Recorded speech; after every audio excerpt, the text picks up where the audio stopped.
The following is a talk presented on July 30th by TACT, Truth About Civil Turmoil, a group which describes itself as follows. TACT committees are organized in your community by concerned local citizens for the sole purpose of helping their neighbors understand the forces that are using our youth, our desire for peace, freedom of speech, and so-called civil rights to pit one segment of our society against the other in an organized effort to create civil turmoil leading to riots, destruction, and lawlessness. We ask all individuals to join with us and, through education and understanding, help expose these forces that are turning American against American. The talk is entitled, Inside the Ku Klux Klan for the FBI. It was given by Reverend Delmar Dennis of Meridian, Mississippi. Reverend Dennis joined the Ku Klux Klan in March 1964, and in November of that year agreed to report information to the FBI. In November 1967, after 3 years of undercover reporting to the FBI and the House Un-American Activities Committee, he was called to testify as a key government witness at the trials held for the murders of 3 civil rights workers lynched in Mississippi. At this trial, 7 people were convicted of conspiracy to commit murder, including Sam Bowers, the Imperial Wizard of the White Knights of the Ku Klux Klan of Mississippi. Here is the Reverend Delmar Dennis. For about the next 45 minutes, I would like to take you on a little trip. It's not the kind some of the hippies take.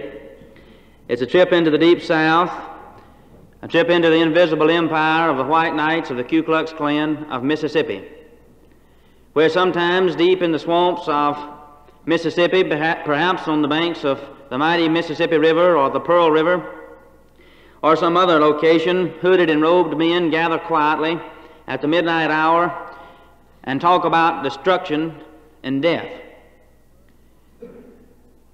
I worked for the FBI for 3 years inside the White Knights of the Ku Klux Klan of Mississippi, and it was also my privileged part of this time to work for the investigator of the House Committee on Un-American Activities, which was investigating the Klan, and which issued a report in December of 1967. According to the House Committee and the FBI, there are more than 20 different Klan organizations in the United States of America. They reached a peak membership in 1965 of 17,000 nationwide. It's probably much less than that today as a result of the House Committee's investigation, expose, and report on the Ku Klux Klan movement in this country. Also as a result of convictions of part of the Klan members and officials for crimes that they had committed against Negro people, civil rights workers, Jews, or Catholics. According to the House Committee, the White Knights of the Ku Klux Klan of Mississippi is the most violent and the most secret of all the Klan groups in the United States. It was this organization responsible for the triple slaying on June 21st, 1964, of the 3 civil rights workers whose bodies were found in a pond dam in Neshoba County, Mississippi, more than 40 days after they were murdered. This has been called the most publicized case in American history, and it's probably also the most expensive. It took more than 3 years before anybody was brought to trial in this case. The total cost of this case would have to be counted in the millions of dollars. And when that trial had been concluded in October of 1967, 7 men had been convicted for conspiracy to violate the civil rights of these 3 boys.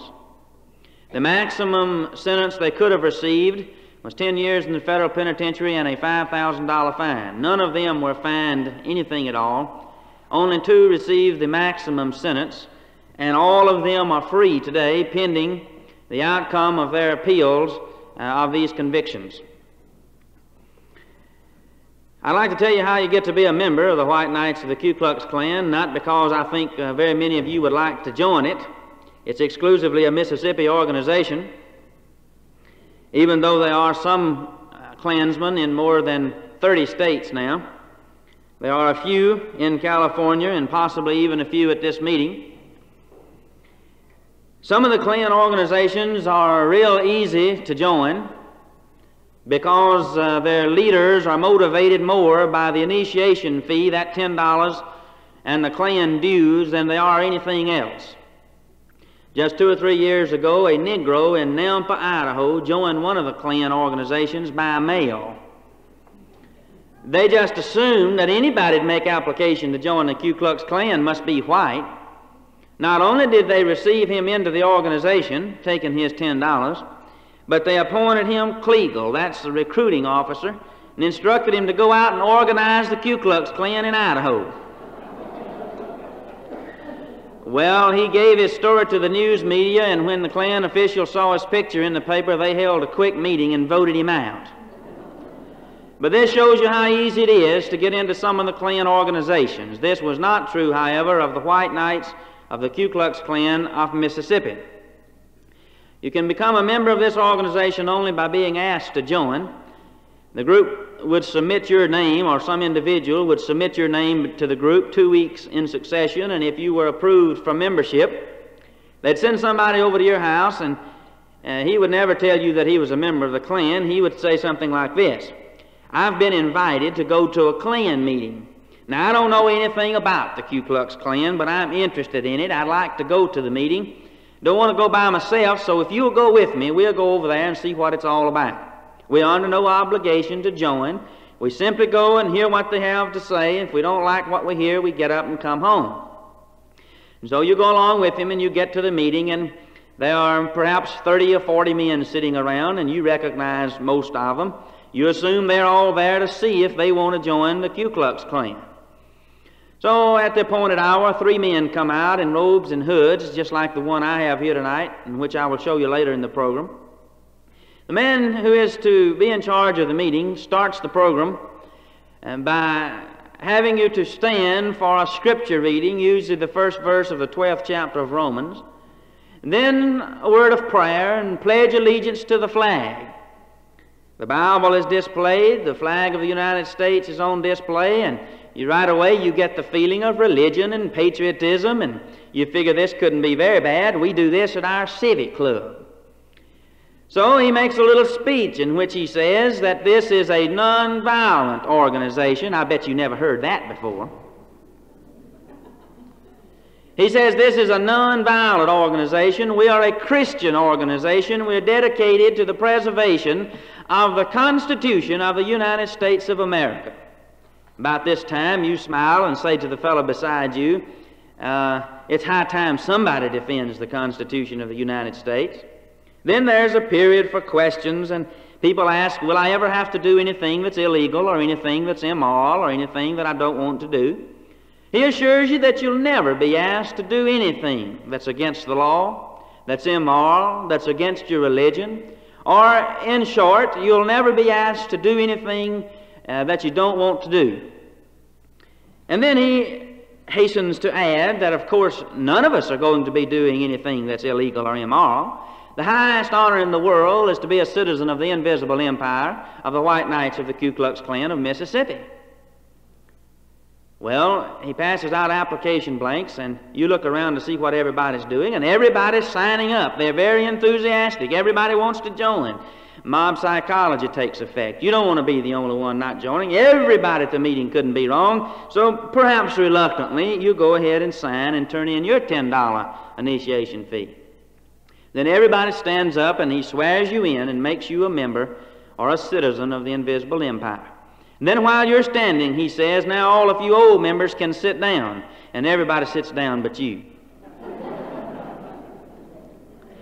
And you're standing there feeling like the sucker which you are. You feel like punching that guy in the nose that brought you to the meeting, and he's enjoying it, the little trick he played on you. 6,000 people in the state of Mississippi in 1964 were sworn into the White Knights of the Ku Klux Klan of Mississippi. About 5,000 of them were never active members of the Klan. Much of this was because of the fact that they were insulted the very first meeting they ever attended. And you know, that would be somewhat of an insult to be tricked into an organization like that. Right away you get the idea that these people are not going to play honest with you. They're certainly not going to play honest with other people. Interesting thing about Sam Bowers, the imperial wizard of the White Knights. See, he's not a native Mississippian. He was born in New Orleans in 1924. He came to Mississippi from California. by his own admission to several people, had been active in the Communist Party since 1947. And yet he had been able to pull off this deal of organizing an exclusive Mississippi organization.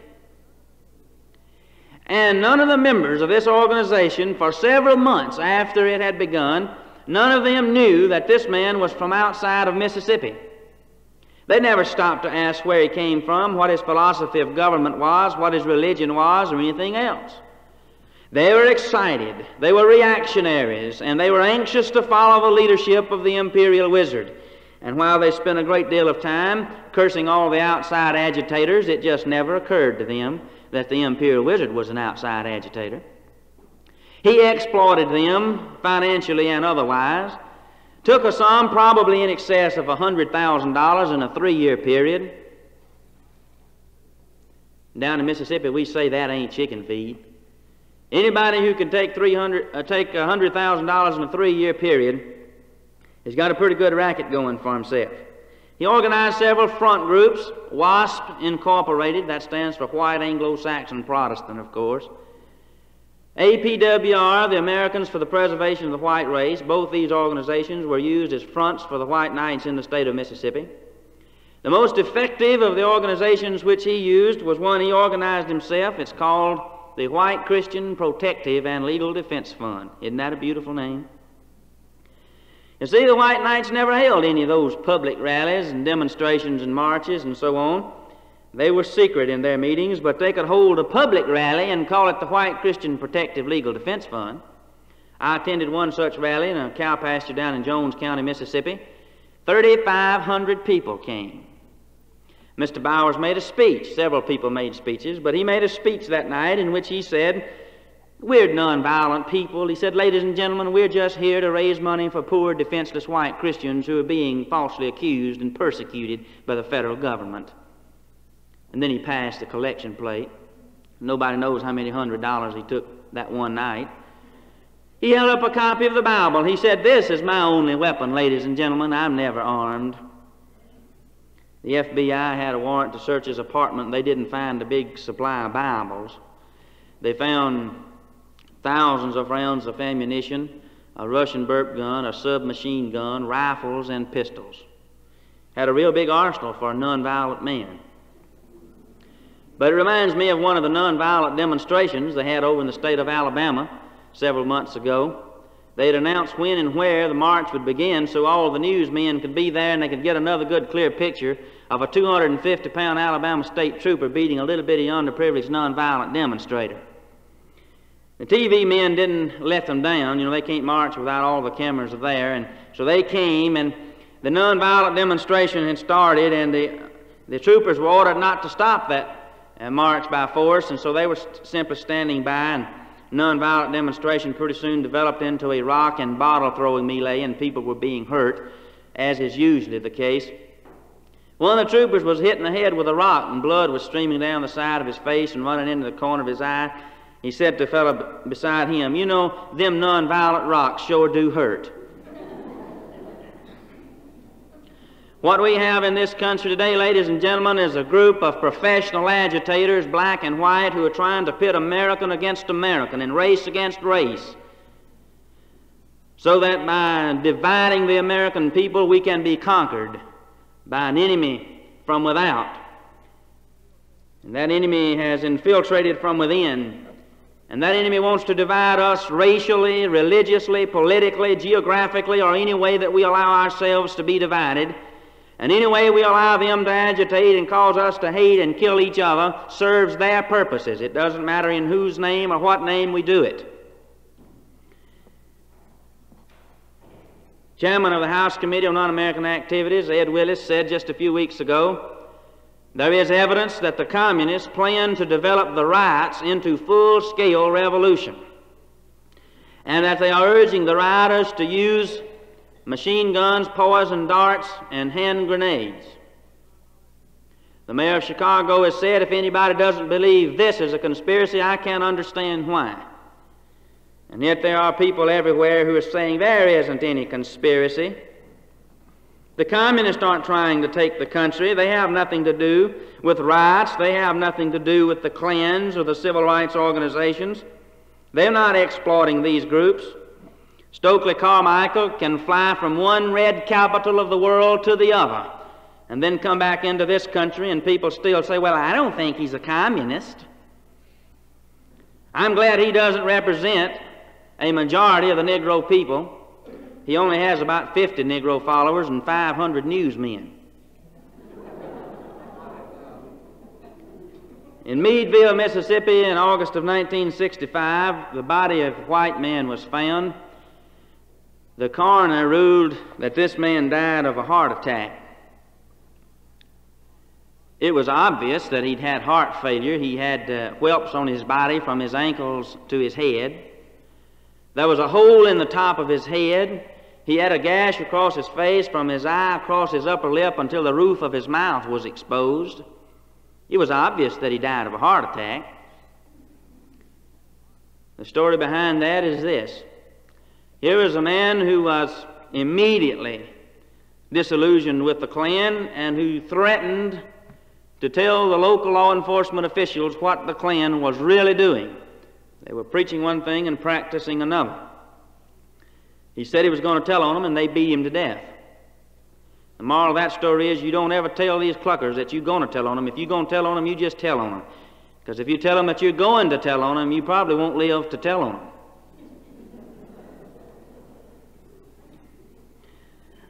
Sam Bowers distributed a document to Klansmen in Mississippi in which he said secrecy is the greatest asset which we have. That secrecy must become second nature to all our members.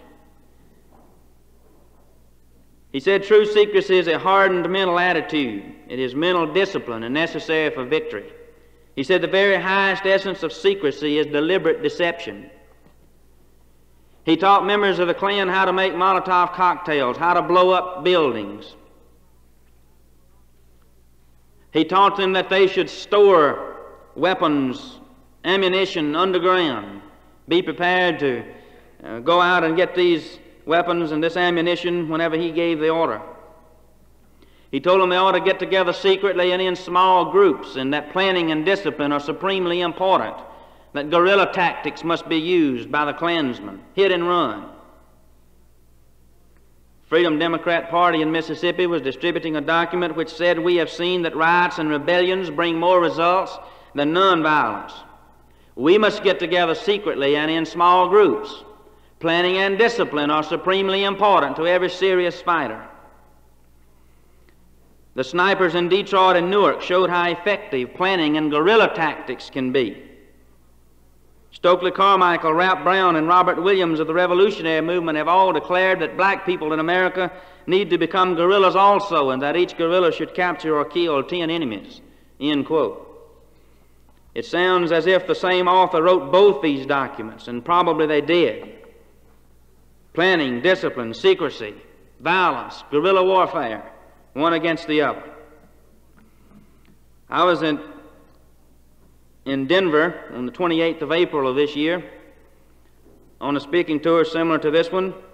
I was invited to go to the Mount Gilead Baptist Church. It's a Negro church, part of the National Baptist Convention, representing 6.5 million Negroes. I heard one of the finest addresses I've ever heard in my life, Dr. Jemison from Baton Rouge, Louisiana. I hope he continues to deliver the kind of messages that he did on that occasion.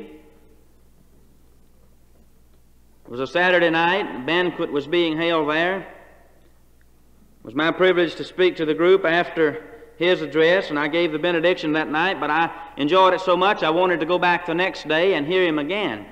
I went with Jim Miller, who's pastor of the Montclair Community Church in Denver. About 3 o'clock on Sunday afternoon, we went to that church. Several white people were visiting that day. As we went in the building, 2 men sitting next to the back row turned around and looked at us rather harshly, and Jim recognized them immediately. He said to me, "See those 2 fellows over there?" And I said, "Yes." He said, "Well, they're communists." And I said, "Jim, you sound like a bircher to me, picking somebody out and calling them a communist." As soon as the meeting was over, I found out, sure enough, old Jim Miller's a bircher, and sure enough, they were communists.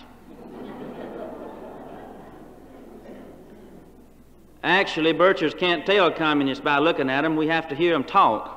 As soon as the meeting was over, these men rushed out to the car and got an armload of the worker and started to pass them out two at a time. It was a special issue all about Martin Luther King, in which they said they were going to continue his great work. I guess they should. He carried theirs on for about 15 years. They said, "We represent the Communist Party here in Denver, Post Office Box 55, Highland Station, Denver, Colorado. We want you people to join with us because we're the only ones who are interested in the well-being of the Negro people in this country." Pastor of that church is from Mississippi, incidentally. Sometimes I wonder what folks in this country do if it weren't for us Southerners. I had a deacon of that church who must have been from Mississippi too, though I didn't confirm that. Came up to those communists and he said to them, "This church stands here today as a testimony to the fact that we are followers of the Lord Jesus Christ, and we will not be followers of communism." And I thank God for him and others like him. But you didn't read anything in your paper about Dr. Jemison, who represents 6.5 million Negroes in his denomination. Stokely Carmichael has sneezed twice in a row. That would have been front page news.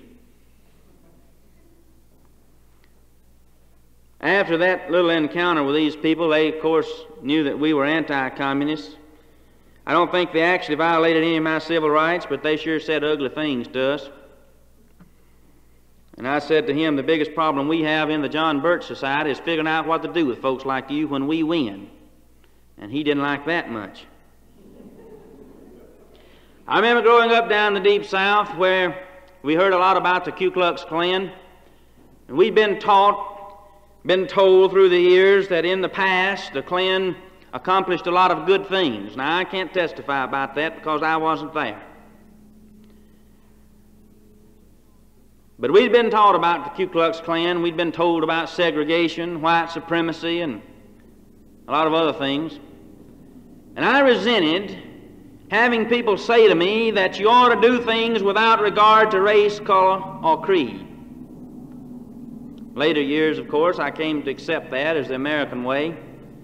And I've been going around over the country saying almost the same thing, but it seems that folks don't like it when I say it, because I say it like this: the laws of this land ought to be kept without regard to race, color, or creed. Down in Meridian, Mississippi, the police chief, Chief Roy Gunn, made a statement several months ago in which he said, "We will not tolerate a breakdown of law and order by anybody of any race for any reason, not in Meridian, Mississippi." The Klansmen smiled and winked at each other. They figured he was talking about the Negroes. They continued their plans to burn Negro churches in the city of Meridian. They bombed the Jewish synagogue, did more than $50,000 worth of damage just about a month ago. About 6 weeks ago, actually. And about 2 weeks after that, police had been tipped off that they were going to set dynamite off at a home of Mr. Meyer Davidson, a prominent Jew in Meridian, Mississippi. So they staked out that house and caught them in the act. The gun battle that followed killed one and critically wounded 3 more. That's just about a month ago in Meridian, Mississippi. It was in some of your local papers.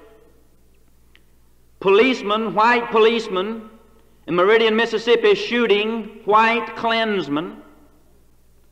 And I never heard the Attorney General of the United States or the Mayor of New York or some of the liberal crowd saying that they were too harsh, that they shouldn't have shot these poor Klansmen. After all, they're just poor people who need some anti-poverty funds, and then they wouldn't do these things.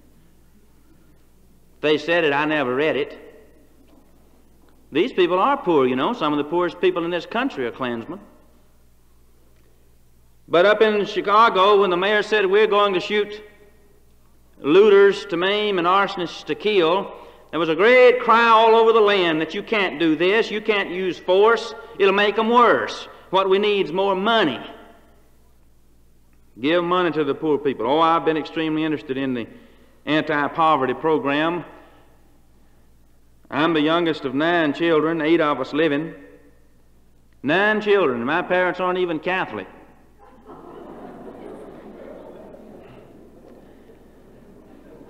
But my father was a sharecropper down in Mississippi, and we were extremely poor.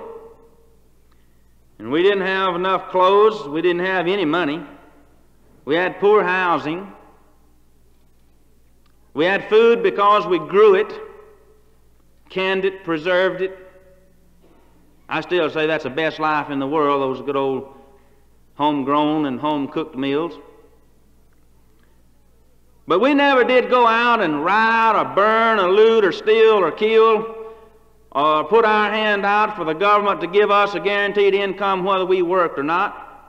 If we had a bad year, we just prayed more, worked harder, and hoped that next year would be better, and it usually was. My daddy had down in the South we call him Daddy. Daddy had an anti-poverty program of his own. It's just like the one his daddy had. It's called work.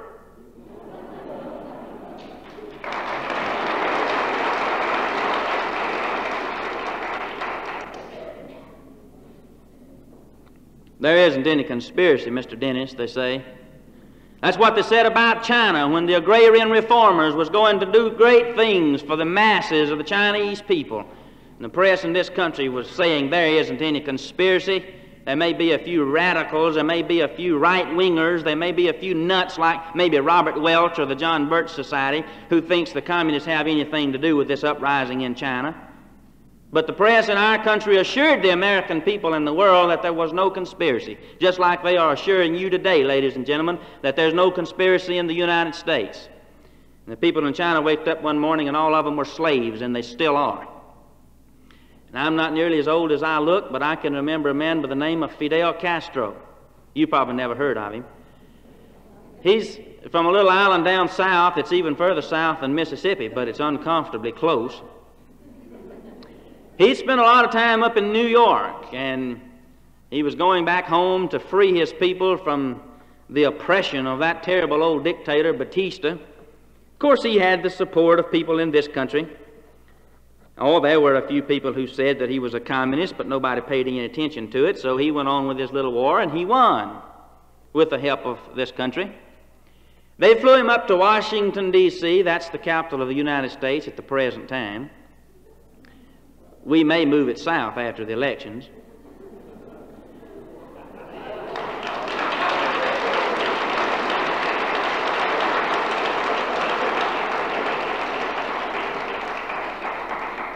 It was the responsibility of the vice president, at that time was Richard Nixon, to entertain Dr. Fidel Castro, who was introduced on the boob tube to the American people as the great hero, George Washington of his country. And Richard Nixon spent a couple of hours with this man and came out shaking his head. He said, that man is a communist. And they thought old Dick Nixon must have joined the John Birch Society. But Castro flew back to Havana and announced to the whole world that he was indeed a communist and had been for years. And he has been exporting his revolution in this part of the world ever since. But what did people in this country say? No conspiracy. And that's just what they're telling you now, ladies and gentlemen, that there isn't any conspiracy to take your country away from you. We had a preacher down in Mississippi who had a church member who was always urging him to get active in the anti-communist fight. The preacher said, well, just pray about it. That's the way I feel about it. Just pray about it. Every time the member asked him about it, he said, just pray about it. One day this preacher called the church member and he said, get over here to the parsonage as fast as you can. He said the plumbing's gone haywire at the parsonage and water's running all over the floor and running the furniture and everything in the house. And you figured that out, didn't you? And the member said, preacher, you just pray about it. And he got the message.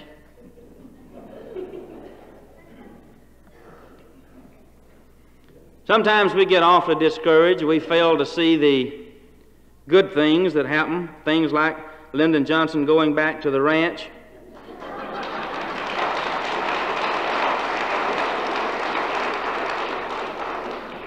Even Mr. McNamara has gone to the World Bank. I understand he's going to try to get financing for a new Edsel. And I heard two little boys talking the other day. Sometimes these kids have a better understanding of what's going on than adults. And one of them said, you know, Earl Warren resigned from the Supreme Court, and the other little kid said, "You'd resign too if the Birches were fixing to impeach you." We do get discouraged sometime, but I pass that pessimistic stage. I'm optimistic because I have a vision of victory. And I tell these left-wingers who are always talking communism to the American people that freedom is the wave of the future.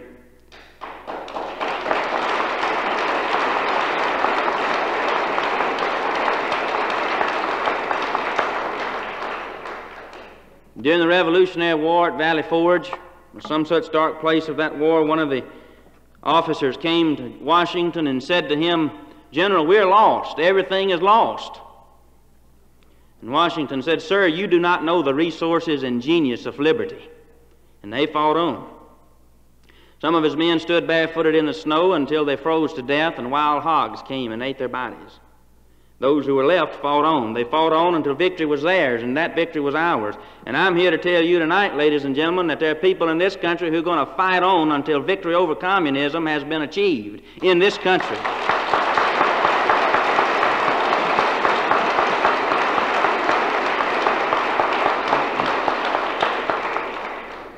Archie Moore, a Negro in the San Diego Union, later quoted in the Reader's Digest press section, said, "The devil is at work in America, and it is up to us to drive him out. Snipers and looters, black or white, and those who would set fellow Americans upon each other deserve no mercy. I've seen almost unbelievable progress made by Negroes in the last few years. Now the professional rabble-rousers adhere to the idea of giving up all you've gained to revenge yourself for wrongs done in the past. Granted, the Negro still has a long way to go. But if we resort to lawlessness, the only thing we can hope for is civil war, bloodshed, and the end of our dreams. No responsible Negro wants anarchy. Law and order are the only edge we have." I would say, yes, Mr. Moore, law and order are the only edge that any of us have, black or white, and the American people are getting tired of anarchy. They're getting tired of people down in the Southland or any place else who hide under a hood to go out and kill, beat, destroy, and intimidate. And they're getting tired of rioters in the big cities that start fires and steal and kill. And one of these days, with God's help, we're going to see an end to this era of lawlessness and anarchy, and America is going to be restored to a place of stability in a very unstable world. What's the answer to our problems? It's the same as it's always been, and it's so simple we've been overlooking it. It's found in 2 Chronicles 7:14. "If my people, which are called by my name, will humble themselves and pray, and seek my face and turn from their wicked ways, then I will hear from heaven and will forgive their sin and will heal their land." This is God speaking to his people in the day of King Solomon. And what he said to them then will apply to us today.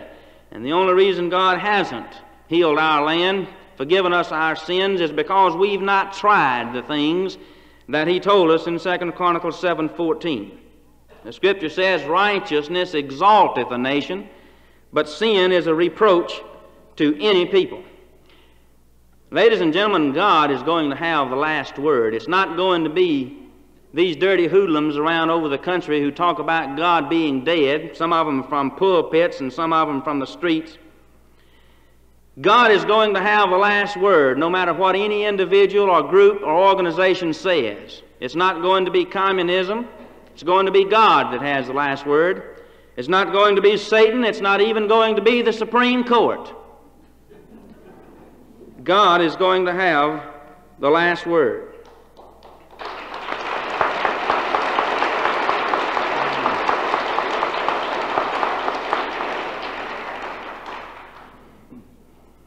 Somebody said, if you were a pastor for 10 years, Mr. Dennis, you ought to be preaching instead of fighting the communists. I am preaching, didn't you notice?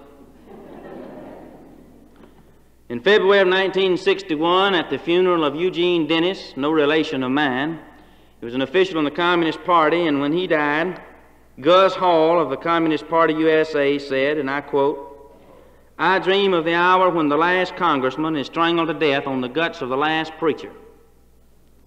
And since the Christians seem to love to sing about the blood, why not give them a little of it? Slit the throats of their children and drag them over the mourner's bench in the pulpit and allow them to drown in their own blood, and then see whether they enjoy singing these hymns." End quote. He made it some of my business when he said that. And when people like Mr. Khrushchev say that they're going to bury us, or that my children or grandchildren will be raised under communism, I like to say to them, with God's help, their grandchildren are going to be raised under freedom. A little lady asked me shortly after this trial in Meridian, Mississippi, when 7 men were convicted for conspiracy to violate the civil rights of these 3 boys.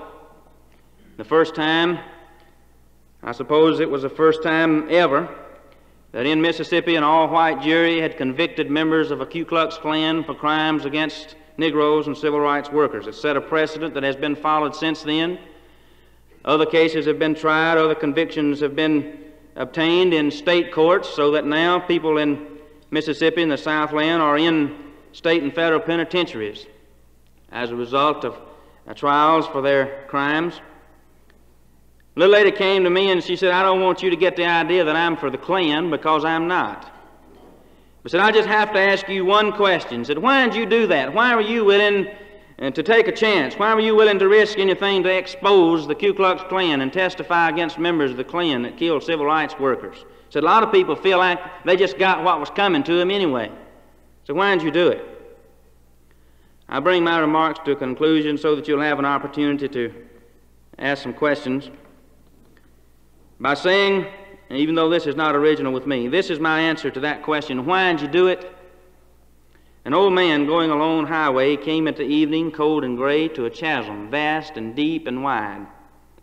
The old man crossed in the twilight dim. The sudden stream had no fear for him, but he turned when safe on the other side and built a bridge to span the tide. "Old man," said a fellow pilgrim near, "you're wasting your strength with building here. Your journey will end with the ending day, and you never again will pass this way. You've crossed the chasm deep and wide. Why build you this bridge at eventide?" The builder lifted his old gray head. "Good friend, in the path I've come," he said, "there followeth after me today a youth whose feet must pass this way. This chasm that has not been hard for me, to that fair-haired youth might a pitfall be. He too must cross in the twilight dim. Good friend, I'm building this bridge for him." Thank you.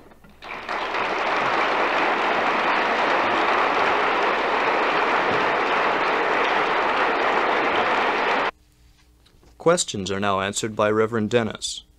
The audience was requested to write their questions down and to submit them at this point. Is there any truth in the story that the Ku Klux Klan has gone underground into politics and business, where they wield a lot of influence? I've heard this is so in California. Well, the House Committee reports investigation of the Klan tended to cause the Klan to decrease in membership. What there is left of it is underground in some places. But at this point, I would say their influence in business or politics is very small indeed, compared to many years ago. During the 1920s and early 1930s, the Klans claimed a membership of 6 million in the United States. And among their numbers, they have claimed such dignitaries as Supreme Court Justice Hugo Black. It was reported that Harry Truman once was in it. I've never been able to verify that or document it. But they did elect the governor of Indiana, the mayor of Indianapolis, United States senators, congressmen, governors in southern states and some states outside the Deep South, and were strong in California in those days. What is the significance of cross burning? The Klan uses the cross to give the impression that they are a Christian organization. Nobody seems to remember when or why they started burning the cross, but they burn the cross on the lawns of people that they dislike as a warning that they have been placed on the Klan's blacklist, and that if they don't stop whatever it is they're doing that has incurred the disfavor of the Klan, then they're going to get worse than a cross burning. What were the results of your testimony before the House Un-American Activities Committee? I did not testify before this committee. I worked for the investigator in Mississippi, John Sullivan, who was working in the state of Mississippi for the House Committee, and the report issued by the House Committee in December of last year includes many documents, secret documents and plans and activities of the Klan that I turned in to him or to the FBI. So I helped them to compile this, and I would suggest, if you're interested in the Ku Klux Klan movement and learning more about it, that you would write to the government printing office in Washington, send $1.25 and ask for the present-day Ku Klux Klan movement report by the House Committee on Un-American Activities. More details, please, on activities of the KKK. The Klans are anti-Semitic, they're anti-Negro, anti-Catholic, anti-foreign-born. Nobody who fits any of these descriptions or is married to anybody who is can be a member of the White Knights, and most of the other Klan organizations as well. This House Committee report tells of burnings and beatings and murders, threats, front organizations, blacklists that are carried out by members of the Ku Klux Klan. They are a hate group. They are a violent group. They're cited as subversive, and not by any stretch of the imagination could the Klans of today be considered an Americanist organization. They are, in fact, un-American. They claim to be anti-communist and Christian and nonviolent. They are, in fact, according to the House Committee, a source of distorted and false information regarding the communist conspiracy. They are, in fact, violent, and I know of nothing Christian about them. Are there some 20 different Klan groups tied together by any hierarchy or books of instruction? The answer to that is no. There is no connection between the Klans. They compete for the same dues dollar. What are your feelings about Martin Luther King? We don't have time for me to tell you my feelings about Martin Luther King, but Mr. J. Edgar Hoover said that he was the most notorious liar in the country, and I have a lot of respect for Mr. Hoover. What is the meaning of the burning cross? I believe we answered that one already. How long have you been a member of the John Birch Society? 7 years. And what do you feel has been its effect in the fight against communism? The communists in some of their publications have stated that the only real effective anti-communist organization is the John Birch Society, and that it must be stamped out so that they can carry on their plan in this country. So it has been tremendously effective. It's growing by leaps and bounds. It's becoming more and more effective.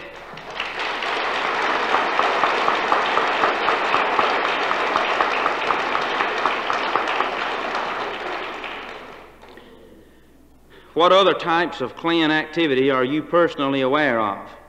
I just named the different activities of the Klan according to the House Committee and testimony in cases that have been tried.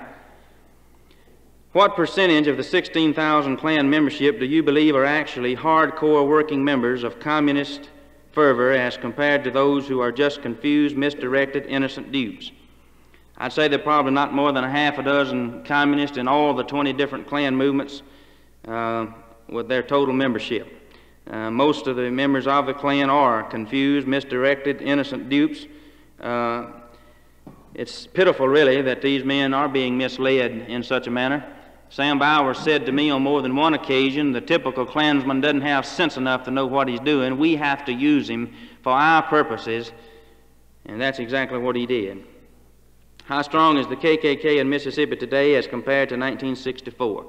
Klans almost non-existent in Mississippi today as an organization as compared to 6,000 in 1964. It is, however, still potentially dangerous in that it doesn't take but a very few men to do a lot of damage. But as an organization, it's practically non-existent in Mississippi.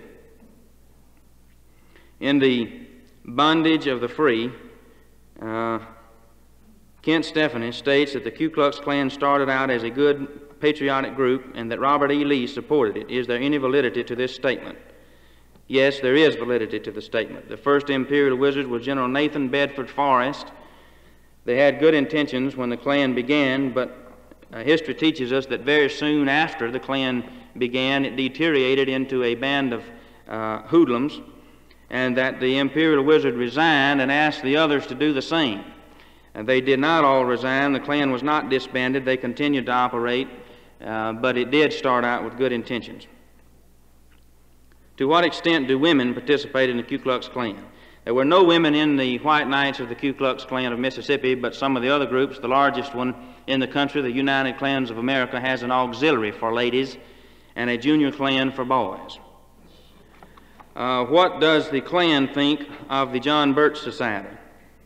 The Klan and the John Birch Society don't get along. Members of the Klan who join the John Birch Society or vice versa are dismissed from the John Birch Society. And the Klan members don't know very much about the John Birch Society. In fact, a lot of people in this country don't know much about the John Birch Society.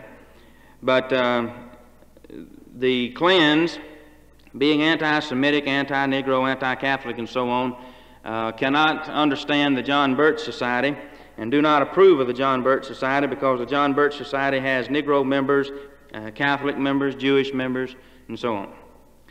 Martin Luther King is said to have patterned his life after Jesus himself.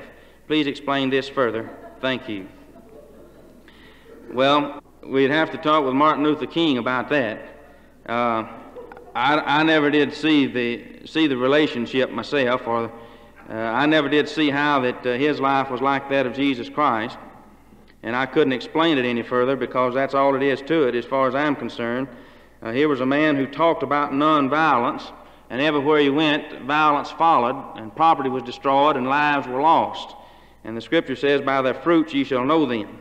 A special agent of the FBI once told me that Martin Luther King was a moral degenerate, and he knew this from first-hand experience.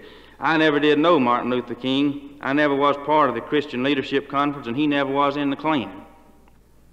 How does the fact that someone went through CP in 1927 prove that they're for CP now? It's the Communist Party, I suppose, instead of simply a clever con artist. $100,000 in 3 years is a pretty good take. Well, again, by their fruits you shall know them, not only because he had admitted his communist affiliation. That was 1947, not 1927, that he said he became active in the Communist Party. He probably is a pretty successful con artist at that. But there is other evidence that was presented to a grand jury that he was and is a communist. Do you think it was right for arrogant civil rights workers from the North to go into the southern states and stir up trouble? With the exception of the murders you mentioned tonight, do you not feel Southerners have shown restraint under great provocation? They have shown restraint under great provocation. I think that civil rights is a legitimate cause. Every now and then somebody asks me if I'm for civil rights for Negroes. I'm not. I'm for civil rights for everybody, not just Negroes. And we've had really less violence in the South. They may begin to burn the cities in the South. I don't know. They may start tonight, but they haven't burned any of them yet.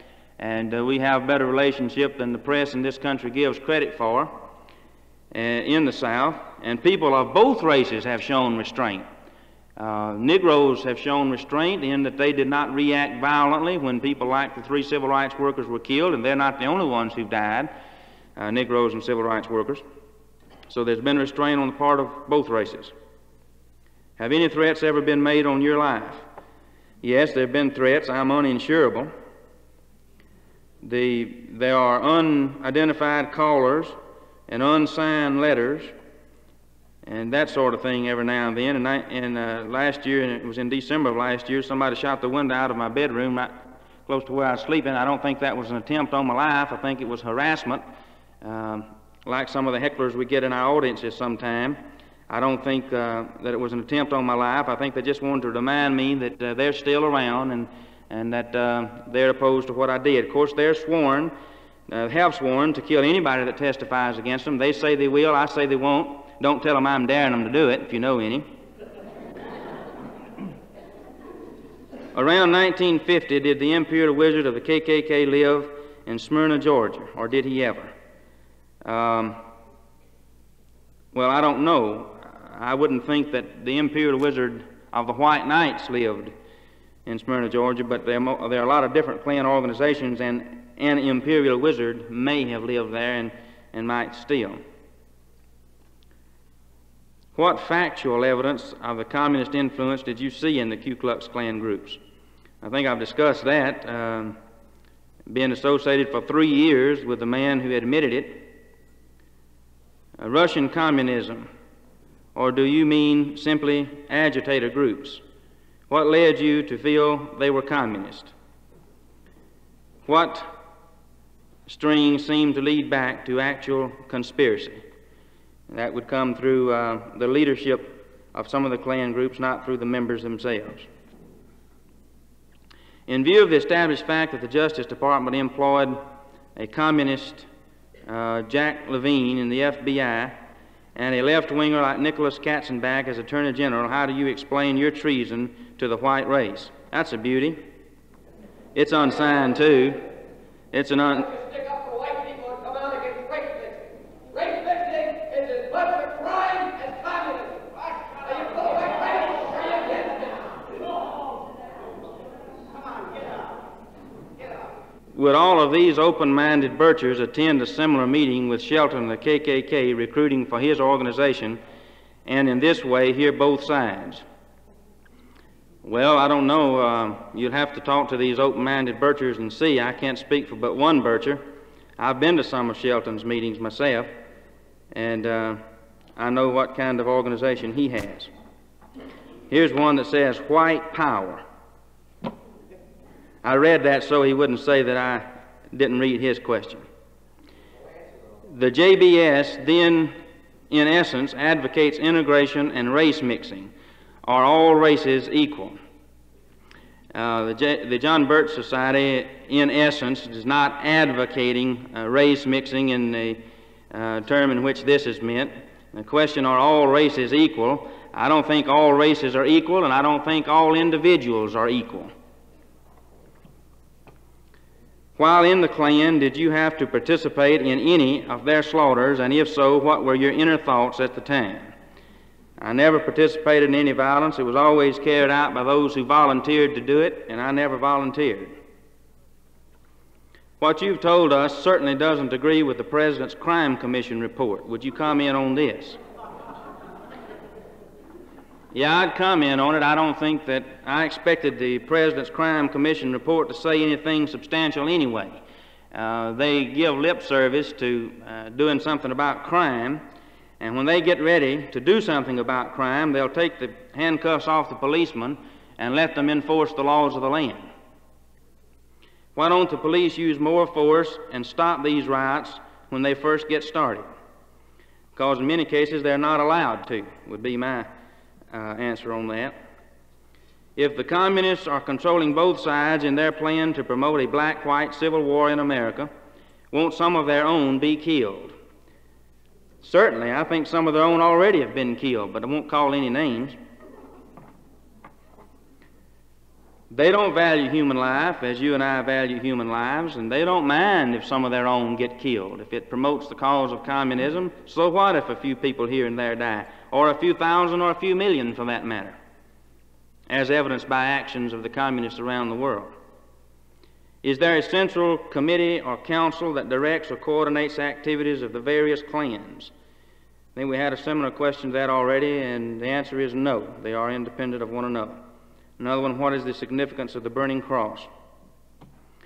I presume that you told the FBI that Sam Bowers told you he was a communist. If so, why hasn't something been done about it? We have to remember that the FBI is an investigative organization only, that they gather information, that they are a branch of the Justice Department, and the FBI turns this information over to the Justice Department, and they can do whatever with it they want to. Unfortunately, the Justice Department has not chosen to be in the anti-communist business. No matter how effective the FBI has been in reporting on activities of the communists in any organization, the Justice Department, unfortunately, has not done anything about it. I certainly wish they would. But it's not the responsibility of the FBI to do anything further than investigate and make these reports. Why haven't we heard of the communist influence in the Klan in our newspapers? Well, one newspaper locally did give a story about that. Was it the Gazette, Berkeley Daily Gazette? But most of them don't, for the simple reason that the newspaper's not in the anti-communist business anymore. I think it's a result probably a result of managed news for about 25 years. Are you a John Birch member? I already answered that. If so, did the FBI know this when they hired you to infiltrate the Klan? Yes. The FBI knew it. They knew things about me I'd forgot. They did know it, and they said, we're not investigating the John Birch Society. We only investigate subversive organizations. I wish they would investigate the John Birch Society. I wish everybody would. If so many organizations have been infiltrated by the communists, how do we know that the Birchers have not been infiltrated to set us against the more liberal Americans? Signed, a liberal refugee from communist country. Well, I certainly would not claim that the Birchers have not been infiltrated by the communists. There may be a few somewhere who have joined the John Birch Society somewhere. It's not that difficult to get into the society.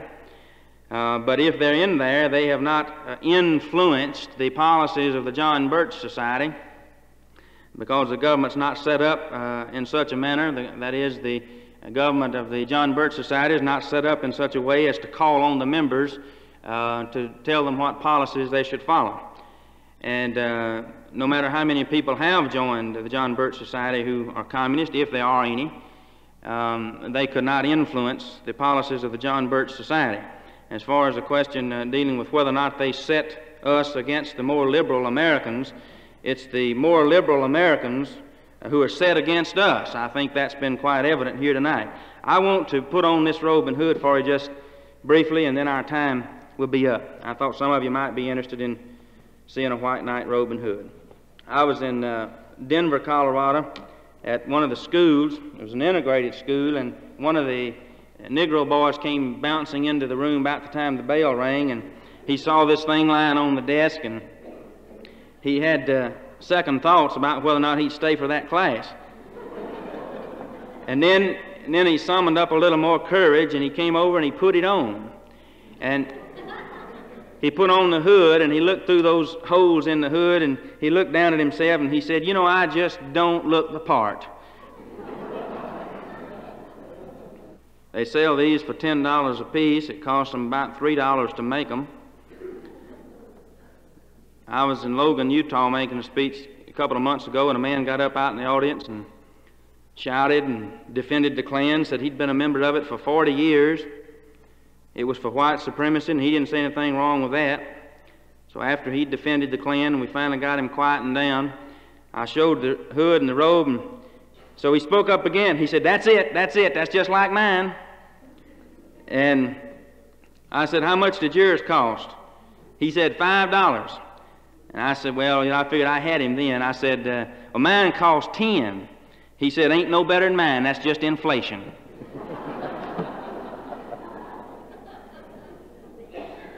It's kind of spooky sometimes down the swamps of Mississippi with one of these things on. In fact, they get so spooked at each other, I've seen them leave the woods. And I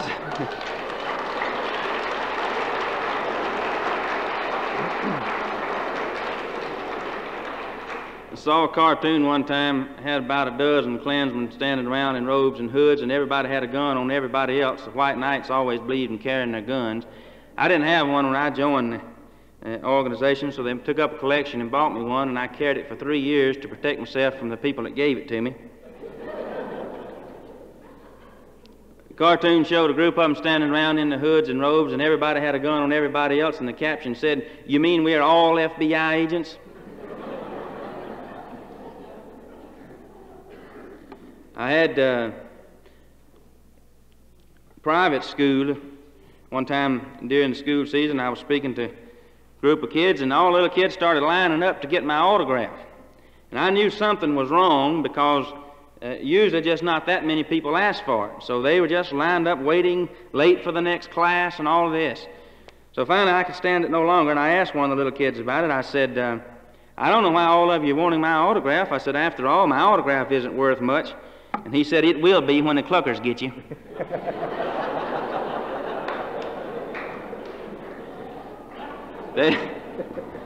They'd passed the word that you better get one of those because he may not be back in town anymore. With very few exceptions, you've been a very fine audience. Thank you, and God bless you. This has been a talk entitled Inside the Ku Klux Klan for the FBI, sponsored by TACT, Truth About Civil Turmoil, and given on July 30th by Reverend Delmar Dennis of Meridian, Mississippi.